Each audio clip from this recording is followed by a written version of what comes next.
साथियों नमस्कार। 5 दिसंबर को सहारा के केस के बारे में सुनवाई था, जिसमें अखिल भारतीय जन आंदोलन मोर्चा ने पीआई लगाया था।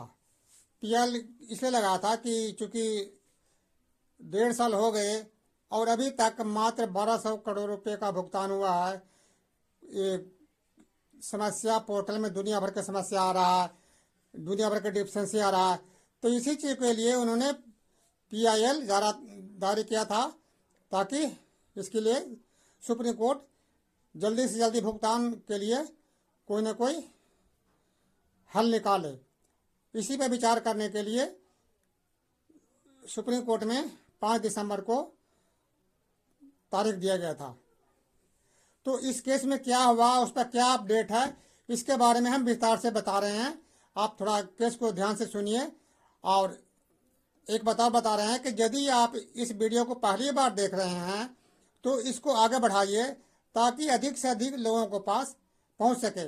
क्योंकि जब भी सहारा से संबंधित कोई भी अपडेट आता है तो हर किसी को एक होता है कि भाई क्या हुआ, केस का हमारे भुगतान का क्या हुआ, तो इसे आगे बढ़ाइए।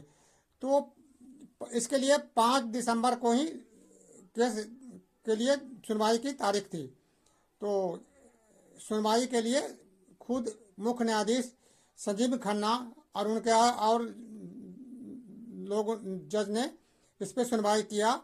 करीब 45 मिनट तक जो पीआईएल लगाने वाले थे संघर्ष मोर्चा, उनकी बातों को ध्यान से सुना गया, देखा गया। उनके तरफ से जो भी वकील थे उन पे पूरी बात जज साहब ने सुनी और उसके बाद उस पर अपना निर्णय दिया।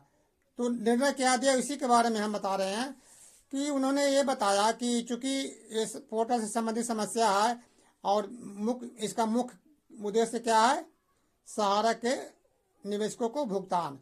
तो सहारा के निवेशकों को भुगतान के लिए ही पीनक पानी महंथो वाला केस पहले ही चल रहा है। जब उसी तरह के केस पहले ही चल रहा है तो अलग से इस तरह के केस के लिए अलग से बेंच बनाने की कोई ज़रूरत उन्होंने नहीं समझा और उन्होंने इस केस को रिजेक्ट कर दिया।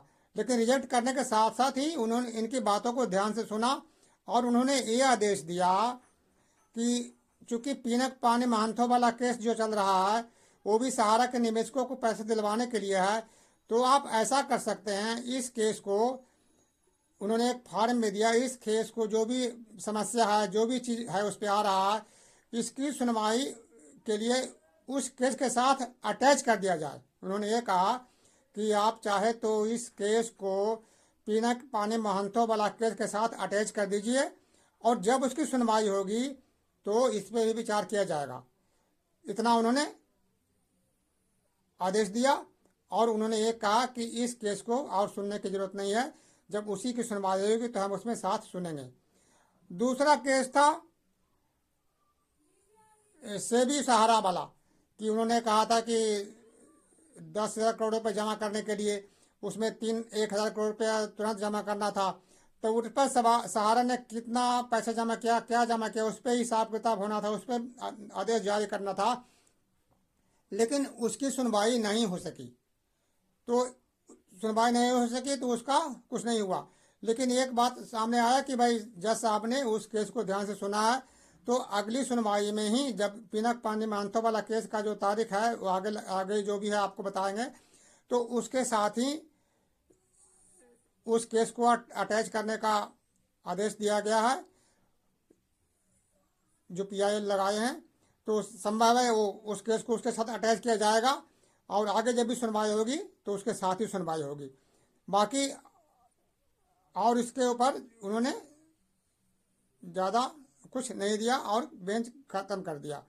तो बात यह है कि अब सुनवाई जितना भी हुआ तो निवेशकों के हक में पॉजिटिव भी रहा। उन्होंने ये देखा कि भाई समस्या तो है, तो उस समस्या के समाधान के लिए उन्होंने उस केस जो पीनक पानी महंथो वाला केस है उसके साथ अटैच करने के लिए सलाह दिया है। आगे देखिए पीआईएल लगाने वाले आगे क्या इनकी नीति होती है, क्या करते हैं, उन्होंने आगे इनके ऊपर निर्भर है। और अगला केस की सुनवाई जब भी जो पीनक पानी महंथो वाला या और सहारा सेबी का केस जो है उसका अभी डेट नहीं आया है। जैसे भी डेट आएगा आपको इसके बारे में बताएंगे। और यहाँ सबसे बड़ी कमी हमारी सरकार की है। जब सरकार ने जो पूरे देश में जो सहारा के खिलाफ केस चल रहा था, तो एक दिन में अमित शाह जी ने मतलब केंद्र सरकार ने उन्होंने सुप्रीम कोर्ट में ये दिया, मैंने सारे केस को वापस लेने का आदेश दिया कि सारा केसों की सुनवाई 10 जगह सहारा को चक्कर लगाना पड़ता है, उनके अफसर सब बिजी रहते हैं, इसलिए इन सब की सुनवाई एक ही जगह सुप्रीम कोर्ट में ही होगा। इसलिए सभी जगह सारे केस को, चाहे वो कंज्यूमर फोरम में हो चाहे किसी भी फोरम में हो, उसको रद्द कर दिया गया और उसकी सुनवाई अब सुप्रीम कोर्ट में होगी। ये सारा काम एक दिन में हो गया। तो इसी तरह से सरकार ये जो PIL के जो जो संघर्ष मोर्चा ने लगाया है, यदि यही बात सरकार यदि सुप्रीम कोर्ट के सामने जाती और ये बताती कि भाई इतने महीने हो गए, 1-1.5 साल हो गए, अभी तक सहारा से कोई भुगतान नहीं हुआ, इसका कुछ अलग प्लान करके कैसे त्वरित भुगतान हो सकता है, कैसे सहारा की संपत्ति को जल्दी बेचने के लिए मजबूर किया जा सकता है। अब यदि इस तरह की सरकार खुद यदि सुप्रीम कोर्ट के पास जाती तो संभव है कि इससे सहारा के निवेशकों को जल्दी भुगतान होता। लेकिन हमारी सरकार ऐसी है कि उनको सिर्फ चुनाव के समय ही इन बातों का याद आता है।